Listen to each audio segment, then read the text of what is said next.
The fourth quarter is in full swing. Are you using your email list to make the most of it? Today, I've got a quick, actionable episode to help you leverage that email list and make more sales. Come listen. Welcome to the Launch Your Box podcast with weekly tips, tricks, and strategies to start, launch, and grow your subscription box. Now, here's your host, Sarah Williams.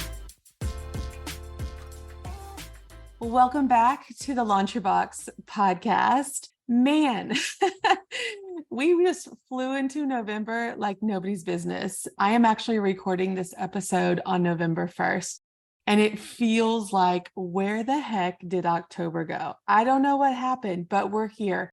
We're in it. We're in the middle of fourth quarter. Whether you're listening to it in November or later on, we're in the middle of it. We're in the thick of things. And it feels like we're almost halfway through the fourth quarter, but it also feels like it just started. And if you're listening, you might be feeling already tired by the season. Keep going. I'm going to tell you to rest. Don't quit, but keep going. You might be feeling overwhelmed. I have like these days of like semi-panic of all the things that we have to make happen over the next 30 to 45 days. And it can overwhelm me. And I'm like, nope, we're not going to think about that right now. We're going to compartmentalize this and think about one thing at a time. So try to do that with yourself. I want you to think of building in some downtime so that you can rest throughout the next couple of months. But also, I want you to think at one thing at a time. Don't try to think about everything. When they say, how do you eat an elephant? Well, one bite at a time. Okay, so we're going to take this one bite at a time.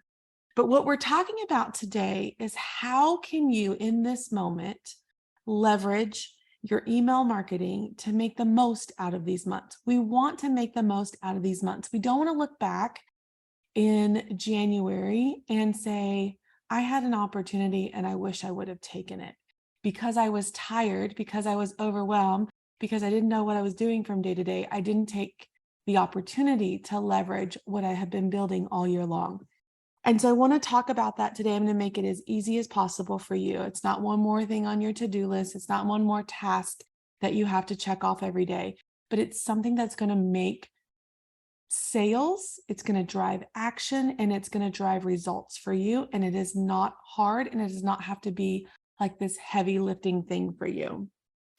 During most of the year, we create different types of email content. Okay. So we probably have some email opt-ins or some pop-ups, and we've got some welcome sequences on the back of that. Maybe we have some sales funnels with different products that we sell. And so we have those set up in automations. Sometimes we send weekly newsletters. So we send out pieces of content every single week. Maybe that's in the form of like blog posts that you're writing or podcast episodes. We do that weekly, and we do that to drive traffic over to our websites and to deliver really great pieces of content. But in the fourth quarter, it all looks a little different, and we're going to do things a little different in the fourth quarter. We're still going to serve our audience, but we're going to serve them in a different way. We're going to serve them by showing them and helping them shop. And I know that feels weird and salesy, but that's the best way that we can serve our customers right now. They want to buy. They want to buy from us. And we've got to get our stuff in front of them. And one of the best ways that we can do that is through our email marketing system. Let's talk about how you can leverage that email list that you've been building all year long. So the first thing that we're going to talk about is the frequency of emails. Now, if you follow me at all, or if you're a member inside my membership called Launch Your Box, the first goal is to get a weekly email out. And so if you're sending out a weekly email, you're right on track, you're being super consistent. I'm going to tell you that we need to increase that going through the next couple of months. So if you've been consistently sending one email out of every week, I'm going to challenge you to send 2 or 3. If you're not been consistent with sending emails out regularly, let's get on it. Let's get one at least. I'm going to challenge you to send 2 for the next couple of weeks. Actually, probably the next 6 weeks. I'm going to challenge you to send 2 emails a week. And we did a really in-depth training on what I'm about to talk to you about inside our Launch Your Box membership last month. So if you're a member and you're listening, you can find that training that we did in the October guides in our group. But I want to talk to you about a couple different things. So we want to increase the frequency of our emails. And that really involves a mini campaign and a weekly campaign every single week. And again, I went in depth with that inside the membership. But just a real quick recap of that. Mini campaign is going to be one email that you send for one specific product, no follow-up. And a weekly campaign is going to be a campaign that you go through a series of follow-up by sending it to the non-open resend, sending it as a resend, and you're going to go through that in a series of 4 days. And so you're going to send one email, one and done, and then you're going to go through and do a weekly campaign. Or if you don't want to go through the weekly campaign structure like we lay it out in the membership, you could basically just send 3 mini campaigns a week that's focused on one thing. And that's number 2. So number 1 is to increase your frequency over the next 6 weeks. Number 2, I want you to make sure all of your emails going out are product focused. We're not going to spend time giving content for them to consume. They can't consume it right now. It'd be like me sending you content to consume. You can't consume it right now. You're in the weeds. You're in the 4th quarter. It doesn't make sense to send them something they need to read or a blog post or something like that. We need to send them product-based emails over the next 6 weeks only. And you're going to serve them by helping them solve a problem. What am I going to get my sister? What am I going to get my mom? What am I going to get my cousin I haven't seen in 6 months? These are their problems that they're dealing with. You can also serve them by helping them with decorating if you have DIY. You can serve them by helping them with food prep if you are in that industry. But right now, we need to serve them in their gift-giving mindset. And for any product-based business, this is a great opportunity to serve and capture sales at the same time. So I just quickly wrote down a list of some ideas for you. You're like, okay, I'm ready. I'm in. I can send some mini campaigns. I could send a weekly campaign. What am I sending them, Sarah? And so let's talk through that. Really simple ideas, and you can get more in depth. And the more that you do this over the next few weeks, the more ideas you're going to have. But I'm thinking, what's the bestseller of the week? What's the bestseller? For me right now, it's a cardigan. I have one cardigan that's outperforming everything in my store. I could send one email and I could title it Best-Selling Cardigan of the Week or Best-Selling Cardigan this month or whatever that is. And it's literally one cardigan. Okay. I'm sending that out. Or the best cardigan that you could buy for your sister, or the best cardigan for your favorite aunt. Whatever that is, that's what I'm sending out. You could also send out top 3 gifts so whoever your ideal customer is buying for, top 3 gifts for teenagers, top 3 gifts for dog moms, top 3 gifts for, I don't know. I'm thinking of all the industries inside our membership, but you could do a top 3 gifts. That's a great little campaign you can send out. You can do a little email, new items of the week. We're getting stuff in literally every day. So I just had a shipment of blankets pop in. I could do a quick email. I could take a picture of the 5 blankets I got in today and send one email. New blankets just arrived and who they would be great for in the copy. Send that out. Boom, I'm done. You could also go in and do a Facebook Live recap. So many of you are great about going live on Facebook. I did a live yesterday. I could go in and send a recap. Many people don't have time to watch a Facebook Live. So if you could just recap it for them, or maybe they caught the first half of it and got a phone call and missed the second half, go in and recap what you were showing them on a Facebook Live. These are all simple little emails that are going to help you serve and sell at the same time. So when you're putting that email together of your brand new blankets that just came in, remind them who a blanket would be great for. Remind them, that you've got gifts that you're going to have to give. Let's get ahead of the stress of Christmas. So just continue to serve them and help them understand what you have and how they can check people off their list with your items. So that's number 2. Make sure all your emails are product focused. Let's stop spinning our wheels with different stuff. One photo, a little bit of copy, a button to buy. That's it. That's all it is. And really a great subject line. You want a juicy subject line to make them open your email, because you're not the only one loading up their email boxes right now. So we want to spend most of our time with that subject line.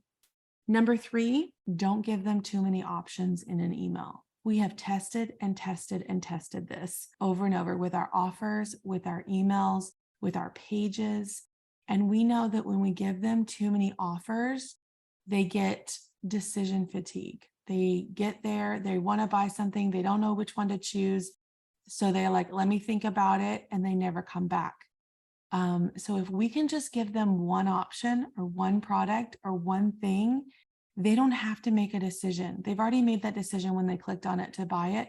When they get over to checkout, they're not having to figure out a bunch of different things to be able to buy that gift. So let's eliminate decision fatigue by not giving them too many options. And too many options, frankly, is more than 3.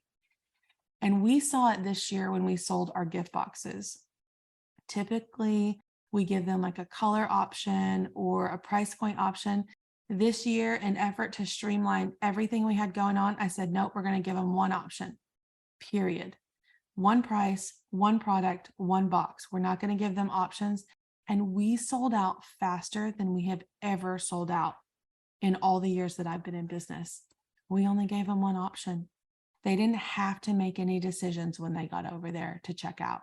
So I want you to keep that in mind. Don't give them too many options. I know you want to show them all the things that you have that could help fulfill their need, but that's where the decision fatigue comes in.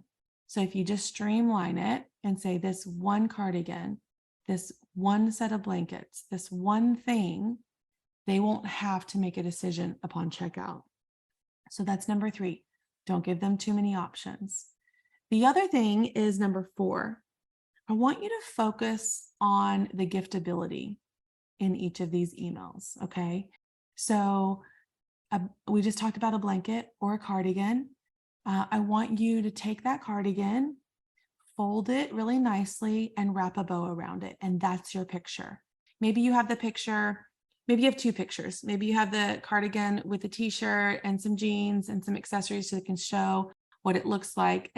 But then you've got another picture of that same cardigan wrapped in a bow. I just showed you how to take an outfit, but it's also a gift. We need to visibly show them how these items are giftable and how they make a great gift. We need to tell them who it's for in the copy that we're writing inside the email, and how you can really just take an everyday item from your shop, put a bow on it, create an experience, put a gift tag on it, and make it giftable. And if you can do that in these emails, you're going to be selling more and more. Because if I look at an email with a cardigan, I think, ooh, that's cute for me. It would have never crossed my mind to gift a cardigan to someone, okay? But now I see it folded really nicely with a big red bow on top. I'm like, oh yeah, my sister would love that. My mom would love that. My best friend would love that. I'm going to get it for them. And now we're helping them gift. We're creating sales because we're visually showing how it's giftable, how an everyday item that you sell all the time can be giftable. So think about that. Let's recap these 4. I was determined to make this podcast short and sweet for you this week because I want you to listen, I want you to consume it, and I want you to take action. So number 1, I want you to increase the frequency of your emails. Let's send more. They don't have to be long. Number 2, make sure everything you're sending in your email campaigns right now is regarding product sales. Okay, we got to be product focused. Number 3, don't give them too many options. Eliminate their decision fatigue. Number 4, focus on giftability inside those emails. And here's the thing. I don't want you to overthink it, because you could sit and overthink this, right? If listening to this feels overwhelming, I want you to focus on one thing. When I just sat here and said, oh yeah, I got 5 new blankets in, I could write an email today about those new blankets. Instant, easy idea. Take a picture of the blankets, write short copy, send it out. I am done. Do not overthink this. Don't think that you have to write a whole bunch of words, because that's where a lot of you get stopped, is like, well, I don't know what to say. Nobody's reading it right now. Nobody's reading it. Get over yourself, as my friend Susan would say. Get over yourself. Nobody's even reading it. The picture is going to tell the story. Short, sweet copy that tells what it is, ideally who it's for, is great. You don't have to write a book. We're not writing a book here. We're sending out one quick product email. And then what I want you to do after you send these emails, I want you to follow it up with a social media post, okay? It needs to match. So if I just had that cardigan with the bow on it, I'm going to also post that on my page. I might post it twice in the same day. I'm going to post one with the outfit. Check out our best-selling cardigan of the week. It pairs with this, and this from our shop with different t-shirts. And then later on that day, I'm going to show the same cardigan with a bow on it. Who on your list would love this under the tree? I've talked about the same product in the same day twice, but remember, people have to see something over and over and over again before they take action. So if they saw it in my email, they saw it in my morning post, they saw it in my afternoon post, they're like, oh yeah, I need to go get that for my sister. And so they're going to go purchase it. So just keep putting it in front of them. Put it in your stories, put it in your posts, put it in your email. And if you're feeling frisky, go ahead and send them a text too. It all wraps around one thing, so that when you wake up in the morning and you're thinking about, okay, I got to make sales today, you're not thinking about a whole bunch of different ways to make sales. It's literally leveraging one product, but marketing it in a way that's going to remind people why they need it. All right. More emails equals more sales. Let's go make some sales this week. Make sure you subscribe to the Launch Your Box podcast. I'd love for you to take a minute to rate and review it. Let me know which episode is your favorite so far. Don't forget to join me next week right here.